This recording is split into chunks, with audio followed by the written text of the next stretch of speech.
10 years ago, in Seattle, two college students found a hole-in-the-wall shop and opened a small business.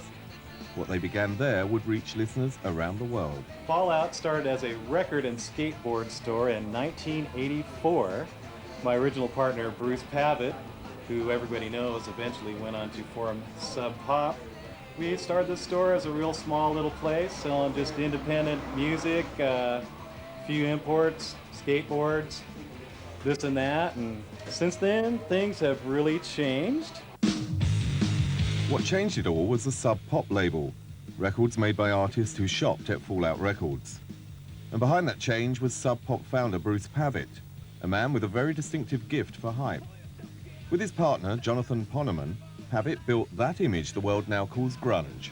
John and I pushed the hype as hard as it would go because we genuinely believed that what was happening was really special. But when you hype something, it's a real gamble because if the art and the music isn't there to back it up, then the whole thing becomes a joke. So we took an incredible gamble by constantly hyping Seattle absolutely as hard as we could. Unfortunately, the records kept coming out and they were good, and everything snowballed. Snowball it did, partly because Pavitt used Europe to build a strong and dark image for the little label. As a small indie label, we were completely shut out of the media establishment in the US.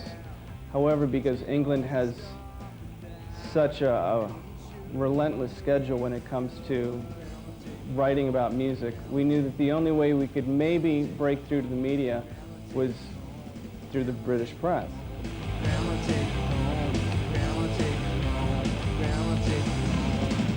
I would have to say that without the support from the UK, Sub Pop would certainly not be where it is today.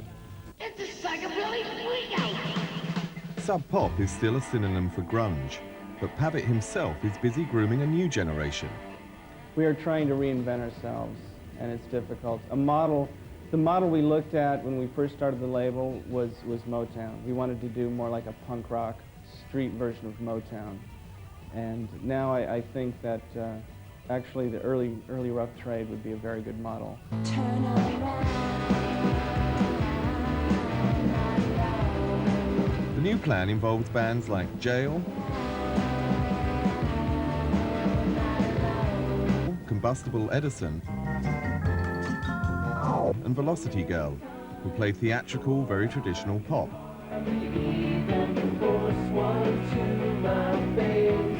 And there are two bands especially close to Pavitt's heart. Sunny Day Real Estate is a young group. These guys have played in a lot of regional hardcore bands and so forth.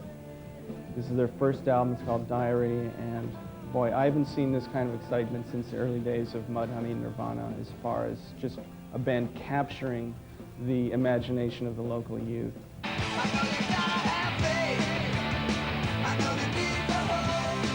On the other end of the spectrum with regards to Seattle rock are the super suckers who like to clown around and party. They like to party all night long, that's their shtick, and they're a really fun group of guys.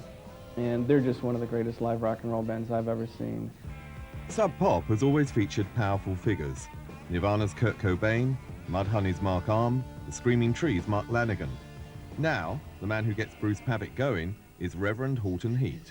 It's a psychobilly freakout! As far as some of the great personalities that we've worked with in our label, there's very few people that come close to the Reverend Horton Heat. He is larger than life in every possible sense, and an incredibly talented musician and singer and songwriter and so forth. But when you see that guy perform with his group, it's otherworldly.